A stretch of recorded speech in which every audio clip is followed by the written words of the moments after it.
Everyone wants to be rich, but very few ever become wealthy. Rich people have money, wealthy people have a life. There's a difference. Because you can make $1 million a year and still feel trapped, anxious, or empty. And that means you're not wealthy. You're just busy being rich. So in this video, we're going to break down what wealth really is.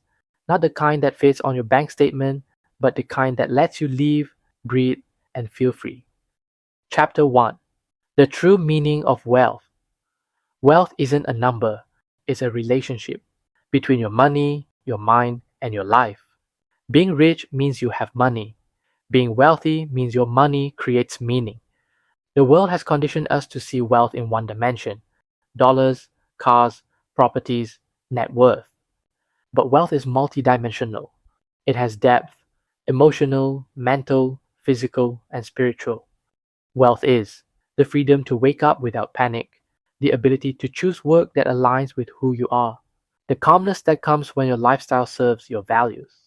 Money alone can't buy those things, but it can fund the structure that allows them to exist. So wealth isn't about money.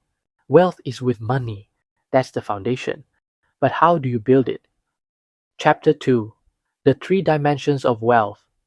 Think of wealth as a triangle, each side representing one crucial element. Financial strategy, the system you use to manage and grow money. Financial behavior, the actions you take with your money daily. Financial mindset, the beliefs and stories that shape how you think about money. If any side is missing, the triangle collapses. Because wealth is holistic, it requires alignment. So let's break them down.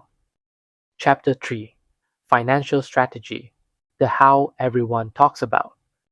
This is the side of wealth you see everywhere online. The tutorials, the 10 ways to make passive income, the how I made $10,000 a month videos. Financial strategy is about methods: budgeting, saving, investing, compounding. The world loves this part because it's tangible. You can draw it on a whiteboard, teach it in a course, and sell it in a webinar. It feels predictable. Follow these steps, get this result. And don't get me wrong, strategy matters. It's the technical foundation of financial progress.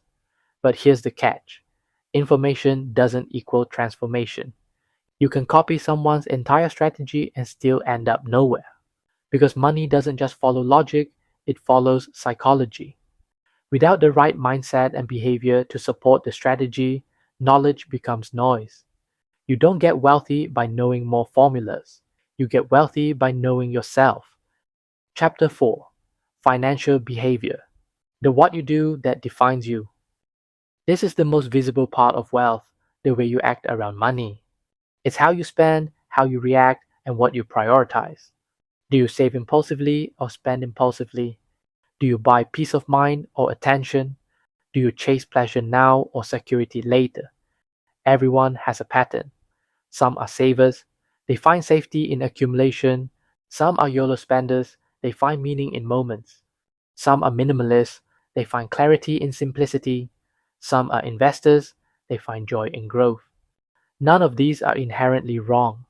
The problem begins when your behavior no longer aligns with your reality, when your habits are driven by fear instead of awareness, when your discipline is actually avoidance, when your spending becomes self-soothing, not self-serving.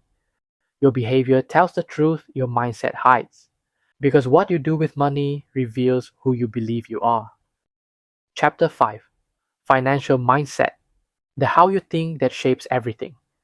This is the invisible foundation of wealth, the thoughts, beliefs, and emotional patterns behind every financial choice. Mindset determines the ceiling of your wealth, because you can only grow to the level of what your identity allows. If you believe money is hard, you'll unconsciously reject ease. If you believe I'm not good with numbers, you'll outsource your financial power. If you believe rich people are greedy, you'll sabotage your own abundance. Mindset is the lens through which you interpret every opportunity. It's the reason two people can hear the same advice and one becomes a millionaire while the other stays stuck. Because one believes they can, the other hopes they can. And hope doesn't compound. Habits do. You can't outperform your mindset. You can only expand it. Chapter 6. Why most people still don't get wealth? Here's the irony. We live in the most financially educated generation in history. Podcasts, TikToks, finance gurus, everyone knows something. And yet, most people still feel broke. Why? Because they treat wealth like separate lessons, not a living system. They read one book on mindset, watch one video on investing, download one budgeting app, and expect transformation. But wealth isn't built through addition, it's built through alignment. You're not missing information, you're missing integration. Wealth only emerges when your strategy, behavior, and mindset move in the same direction. That's when momentum compounds. That's when you stop chasing and start attracting. Chapter 7: Why They're Interconnected. Everything starts with mindset. Mindset then drives behavior. Behavior activates strategy, and strategy produces results. That's the chain of wealth. But here's the twist: you can't directly control results. You can only control what comes before them. That's why people who obsess over outcomes often burn out. They're trying to manage something that's not theirs to manage. Your job isn't to force results, it's to align your input. When your beliefs align with your behavior and your strategy, the result becomes inevitable. Wealth is the byproduct of inner coherence. Chapter 8: When One Element Fails. Let's look at what happens when one piece breaks. Case 1: The lottery winner. They have strategy. They suddenly receive money. But without mindset or behavior, it disappears. Why? Because money magnifies who you already are. If you're chaotic, money just makes you chaotic with resources. Case 2: The knowledge hoarder. They've read every finance book. They can quote Warren Buffett, Ray Dalio, Robert Kiyosaki. But they never act. They mistake learning for earning. Mindset without behavior is just theory. Case 3: The oversaver.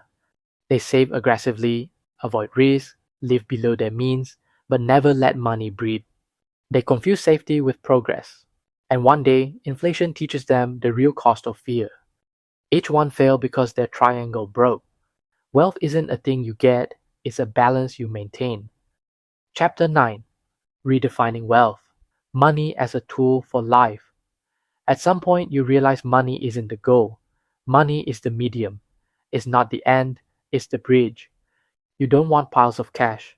You want what cash allows: time, peace, experience, freedom. So the question shifts from how do I earn more to what kind of life do I want my money to build. Wealth is alignment between your external resources and your internal truth. It's when your calendar matches your values, when your energy isn't sold for survival but invested for purpose. If your wealth doesn't enhance your life, it's not wealth, it's weight. So if you have enough and you want a Ferrari, go get it.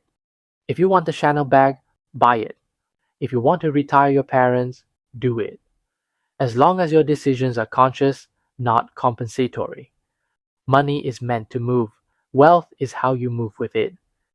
Chapter 10: The mirror moment. Your missing piece. Now pause. Look at your triangle. Do you have the right strategy? Are you practicing the right behaviors? Do you hold the right mindset? Most people are missing one. The rich are missing behavior. The dreamers are missing strategy. The disciplined are missing mindset. So which one are you? Wealth isn't something you chase, it's something you align with. And alignment starts with awareness. Final truth. Wealth isn't about running faster, it's about seeing clearer. When you stop chasing money and start understanding it, you stop living from fear and start living from freedom.